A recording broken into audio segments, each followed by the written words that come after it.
You teach people how to treat you by what you allow, what you stop, and what you reinforce. Tony Gaskins, have you ever felt like you're carrying weight that isn't even yours?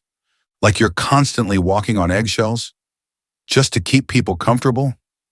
Do you ever wonder why your dreams feel delayed, like something's always pulling you back? What if I told you it's not weakness holding you down? It's emotional manipulation, disguised as love, loyalty, and expectation. You feel it before you know it. A subtle shift in your mind, a second guess you didn't have yesterday, a sense of guilt that doesn't belong to you. That's how it begins. Emotional manipulation doesn't crash into your life. It drips slowly into your decisions. Young men, you must understand this. Your mind is a battlefield, not of chaos, but of persuasion. Every day, someone, somewhere, is trying to nudge your direction, bend your choices, dim your focus, not through force, but through the careful art of suggestion. If you are not vigilant, you will fight battles for others, build dreams that aren't yours, and chase approval that never arrives. Marcus Aurelius once wrote, "You have power over your mind, not outside events. Realize this, and you will find strength."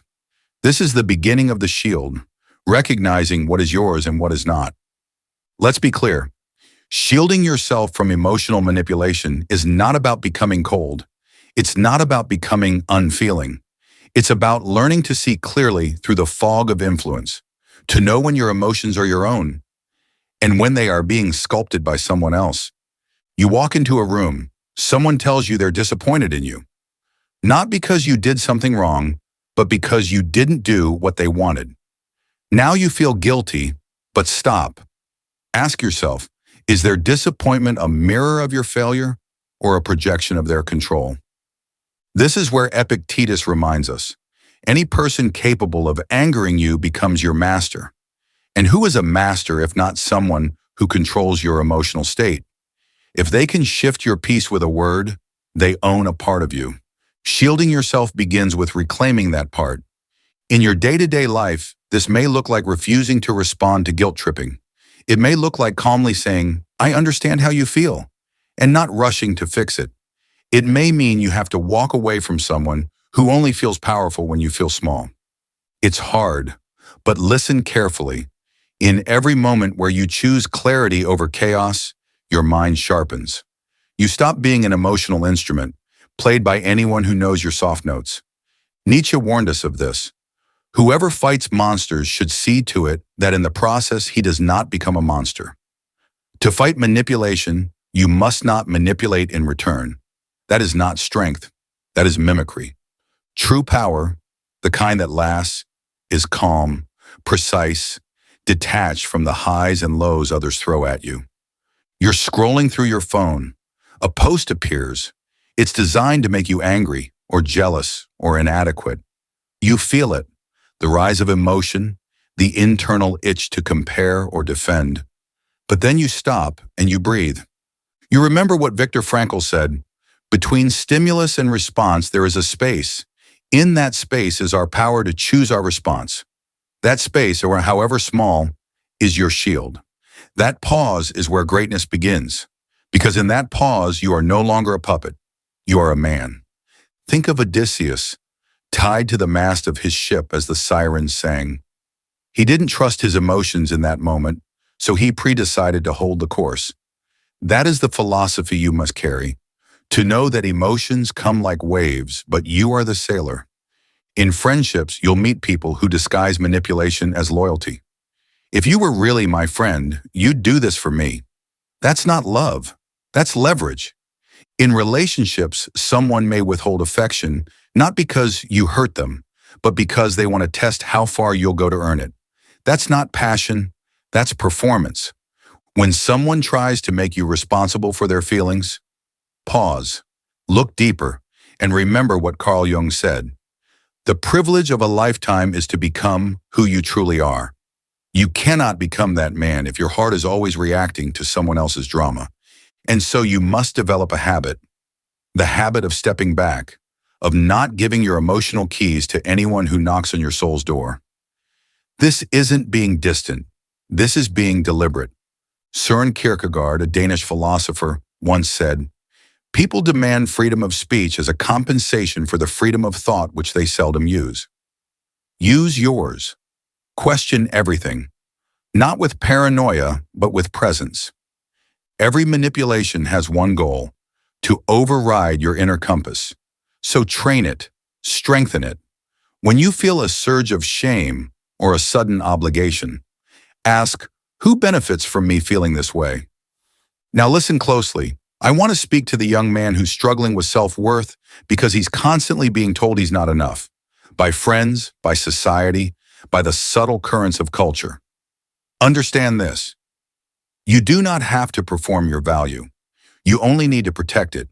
Protect it from the need to be understood by everyone. Protect it from the fear of being disliked. Protect it from every person who wraps control in the clothing of concern. There's a story in Plato's Republic about the man who escapes the cave and sees the real light. He returns to tell the others, but they mock him. Why? Because truth disrupts comfort. The same will happen to you. When you stop responding to guilt, some people will call you selfish. When you stop being emotionally available to manipulators, they'll call you cold. Let them. You are not here to be emotionally adjustable to everyone's needs. You are here to rise. And the road to rising is lonely sometimes. You'll walk away from comfort. You'll disappoint people who benefited from your confusion. But there's a strange and powerful dignity in it, in finally hearing your own voice beneath the noise. You become unshakable, not by fighting everyone, but by no longer being moved by everyone. So remember this, not every emotion you feel belongs to you. Learn to trace its origin. Was it born from your values or someone else's expectations? Because in the end, strength is not in the loudness of reaction, but in the quiet of understanding. There's a kind of freedom few ever taste, the freedom of emotional sovereignty. It's not loud, it's not flashy, but when a man walks into a room and does not shift his core based on how others look at him, that's power. Seneca said, "We suffer more in imagination than in reality." Emotional manipulators feed that imagination. They plant seeds of doubt, fear, urgency, and you water them unknowingly, until one day the garden of your mind blooms with weeds that aren't even yours. So you must become a gardener of your own thoughts. Every time someone tries to use your emotions against you, pause. Ask, is this my voice or a whisper from someone else's agenda? Let's talk about it in your real life. You're sitting with your friends. One of them makes a passive-aggressive joke. Everyone laughs. You laugh too, even though it stung. You don't say anything because you don't want to seem sensitive. But that's the trap. That silence becomes permission, and they keep doing it. Now you're in a slow erosion of your self-respect, one joke at a time, until your laughter becomes the mask you wear to survive your own friend group. But what if, in that moment, you said calmly, "That didn't sit right with me." No anger, no explosion, just clarity. You reclaim a piece of yourself. Remember what Jean-Paul Sartre said, "Man is nothing else but what he makes of himself." If you allow others to define your emotions, yourself is no longer yours. There's a strange beauty in standing your ground, not with force, but with presence. When you refuse to be guilted, when you decline an invitation that drains you, when you say no without justification, you begin to build something inside that no one can take from you. That thing is called inner gravity. And once you develop it, people either orbit it or drift away. Let them. Now think about your ambition, your dreams, the things you want to build. Emotional manipulation will always be a weapon of delay. You want to start something new, but someone close to you says, "Why would you risk everything? That's not who you are." And suddenly doubt is born. You hesitate, you stall, you betray your own future because someone else is uncomfortable with your growth. Let me remind you of the words of Ralph Waldo Emerson. To be yourself in a world that is constantly trying to make you something else is the greatest accomplishment. In your journey to become that man, the grounded, focused, visionary man, you will have to hurt some feelings. Not because you're cruel, but because you've stopped being controlled. Emotional manipulation is subtle. Sometimes it sounds like flattery. You're the only one I trust with this. Now you feel responsible. You feel like you have to say yes, even if you're drowning. But listen, being reliable is noble. Being exploited is not. You owe help to those who respect your time, not to those who weaponize their weakness. And then there's shame, the oldest tool of control. Real men don't feel this. You're not strong enough. You owe me because I supported you once. This is how chains are built, not of iron, but of identity. Michel Foucault, the French philosopher, said, "Where there is power, there is resistance." So when you begin to resist manipulation, you will see who was using your emotions as a lever. And it won't always be outsiders. Sometimes it's people you love, people who shaped you, and this is where the real test begins. Because shielding yourself doesn't mean cutting everyone off. It means choosing to be conscious, aware, deliberate. You don't become bitter, you become clear. A friend calls you out for not replying quickly. They say you're distant, but you know you were focusing on your work, on your rest, on your goals. You can respond with empathy, but you don't have to crumble. You can say, "I've been focused. I'm still your friend, but I don't operate on guilt." And in that moment, you give other young men permission to do the same. Because here's the truth. Most emotional manipulation works because we're afraid of being alone, afraid of being judged, afraid of losing connection. But if the connection is based on control, then what exactly are you afraid of losing? Arthur Schopenhauer once said, "A man can be himself only so long as he is alone. If he does not love solitude, he will not love freedom." Learn to sit in that silence. Learn to walk in that stillness, because from it, true strength emerges. When a man knows himself, no one can tell him who he is. So train your mind like you would your body. When someone criticizes you, don't react, reflect. Are they speaking truth, or are they trying to hook into your insecurity? Emotional manipulation thrives on your blind spots. So make it a habit to know yourself deeply. Write, meditate, ask the hard questions. What triggers me? What do I fear losing? What do I seek approval for? When you understand the levers in your mind, no one else can pull them. I want to speak again to the young man, the one who feels like he's always adapting, always adjusting. You want to be liked. You want to be understood. That's human. But at what cost? Each time you betray your own peace to keep someone else happy, you place a brick on a prison that you will eventually live in. Break it, not with rage, but with quiet refusal. There's a kind of masculinity that doesn't shout. It doesn't dominate. It doesn't manipulate. It simply is. It holds its form under pressure. It doesn't yield to guilt. It doesn't bend to shame. It moves through life like a mountain, calm, aware, unshaken. That is what you are here to become. And it begins not with changing others, but with mastering yourself. Look around you. The world is louder than ever. Everyone wants your attention, your opinion, your outrage, your praise. And the more you give, the less you have for yourself. So let me ask you a difficult question. What would happen if you stopped responding to every emotion others throw at you? You might lose some people. You might confuse others. But what you gain is you. Lao Tzu, the ancient Chinese philosopher, said, "He who conquers others is strong. He who conquers himself is mighty." Strength is external.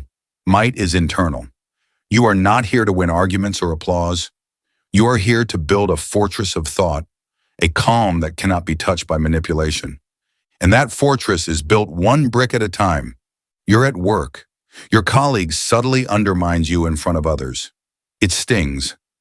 The old version of you might respond, defend, try to prove your worth. But the wiser man, he watches. He doesn't defend what doesn't need defending, because he knows the truth doesn't shake when someone whispers against it. This is the Stoic ideal. Not emotional suppression, but emotional discipline. A man who feels deeply, but is not controlled by his feelings. There's nobility in that kind of quiet fire. Let me remind you of what Bruce Lee once said. Emotional content not anger. You don't need to yell to be powerful. You don't need to be loud to be real. Control is power, but control over others is fragile. Control over self, unbreakable. You will be tested, not by grand battles, but by small, daily moments. A partner who criticizes when you assert a boundary. A family member who uses silence as punishment. A friend who only shows affection when you comply. These are the true battlegrounds of masculinity, not in fights or fame, but in quiet moments where you either stay true or slowly fade. Let me take you to Dostoevsky, who wrote, "The best way to keep a prisoner from escaping is to make sure he never knows he's in a prison." That is the danger of emotional manipulation. It doesn't feel like chains. It feels like duty, like love, like obligation. But love is not manipulation. Respect is not guilt. And loyalty is not submission. To break free, you must first become aware, and then remain awake. Now let's go further, because this isn't just about protection, it's about redirection. What would your life look like if you redirected all the energy you waste on people-pleasing, overthinking, guilt, and emotional confusion toward your mission? The hours you spend second-guessing a decision because someone disapproves, those could be hours learning a new skill. The days lost in emotional fatigue from toxic circles, those could be days building something of your own. Because every manipulative force around you has one hidden agenda: to make sure you never fully focus on yourself. They benefit from your distraction. But when you turn inward, when you sharpen your aim, when you move with intent, you become unpredictable, and manipulators hate what they cannot predict. Albert Camus, the French philosopher, said, "The only way to deal with an unfree world is to become so absolutely free that your very existence is an act of rebellion." So rebel, not with chaos, but with clarity. Now listen to this. You are not obligated to absorb every emotion someone throws your way. You are not a sponge for sadness or a canvas for guilt. You are not a fixer of broken people who refuse to build themselves. You are not a container for the storms others bring. You are a man, and your mind is sacred ground. Guard it. There's a practice I want to give you, one that will keep your inner compass strong. Each night before you sleep, ask yourself, which emotion today was truly mine, and which was planted by someone else? Trace it, name it, learn it, and soon the fog will clear. You'll begin to notice patterns, the way some people speak only in implication, the way others react strongly when you take space, the way guilt shows up dressed as care. You'll see it, and once you see it, you are free. Because here's the final truth for this part. No one can manipulate a man who is fully rooted in his own values, a man who knows what he believes, who knows what he stands for, who lives with integrity, not impression. So define your values, etch them into your mind, live by them when it's hard, especially when it's hard. Because when emotional storms come, and they will, it's your values that will anchor you. In a world of noise, be the silence that cannot be moved. And in that silence, you will hear the whisper of your true power. There is something rare in this world. A man who is not easily moved, not cold, not numb, but centered. And the reason he's rare is because most men are taught to react, to be praised for obedience, to be shaped by applause, to chase validation like breath. But not you, not if you're listening to this. Maybe it was your ambition, maybe your standards, maybe your voice. Take it back. Every piece of yourself you give away for comfort becomes a debt you will pay in silence later. So collect your soul unapologetically. Now let's dig into this deeper. What does emotional manipulation look like in modern life? It's not just gaslighting. It's not just narcissism. It's also much quieter. It's the friend who reminds you of your past every time you grow. It's the partner who frames your boundaries as cruelty. It's the mentor who keeps you dependent so you never become their equal. It's the boss who wraps extra work in the language of opportunity. It's the family member who uses love as a leash. And worst of all, it's the voice inside your head, planted long ago by someone who told you you weren't enough unless you bent. But listen to this. You don't owe anyone your emotional submission. Respect is earned. Love is mutual. and peace is yours to guard. As Simone de Beauvoir once said, one is not born, but rather becomes a man. Becoming that man, the one who cannot be played, pushed, or pulled, is not a gift. It's a discipline. And that discipline begins with silence. You don't need to explain every decision. You don't need to argue every boundary. You don't need to defend your growth. Because real power, the kind that bends reality, doesn't explain itself. It simply exists. It moves, it builds, it walks away when needed without burning down the room. Young men, I want you to hear me clearly. You will be told that your detachment is cold. It's not. You will be told that your focus is selfish. It's not. You will be told that your boundaries are harsh. They're not. They are your lines in the sand. They are the perimeter of your soul. And any man who does not draw them will be erased by someone who does. Friedrich Nietzsche spoke of the Übermensch, not a man above others, but a man above his own lower instincts. A man who does not answer to guilt, but to greatness. Who does not crave approval, but acts from alignment. You become that man not by force, but by refusal. Refusal to be baited into emotional games. Refusal to chase validation like a dog chasing a car. Refusal to betray your future for the comfort of now. You're at a party. Someone mocks your ambition. Bro, why are you always so serious? That's the test. Do you shrink? Do you laugh it off to belong? Or do you smile and say, because I'm building something that matters? That moment, that tiny moment, is everything. Because the man who can keep his purpose in a room full of clowns is already a king. And kings are not chosen by others. They crown themselves. Now take this in. You don't need to escape the world to protect yourself from manipulation. You need to sharpen your awareness within the world. Look at the way someone reacts when you say no. Look at the way people change when you set a limit. Look at who shows discomfort when you choose solitude over chaos. These are your signs. And when those signs come, you don't confront with rage. You confront with clarity.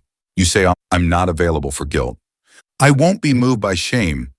I make my choices based on alignment, not approval. And then you say nothing more. Because truth doesn't need a debate. The more calm you become, the more chaos reveals itself. The quieter your soul becomes, the louder others' control tactics sound. And soon, very soon, they won't work anymore. Because you'll be operating from a higher place, a place where emotional manipulation no longer finds purchase, where your peace is no longer negotiable, where your worth is no longer outsourced, where your time, your mind, your heart are owned only by you. That's the man you're becoming. And the world won't always like it. But that's not your concern. Your concern is the mission. Your concern is the fire inside you that's waiting to become form. Your concern is becoming unshakable, not because life is easy, but because you are ready. You are not here to be defined by guilt, moved by fear, or shaped by someone else's script. You are here to lead your life with clarity, with purpose, and with an unshakable sense of self. Because once you stop dancing to the rhythm of other people's needs, you begin to hear the beat of your own legacy. This world doesn't need another man trying to fit in. It needs you, grounded, focused, free, and completely untouchable.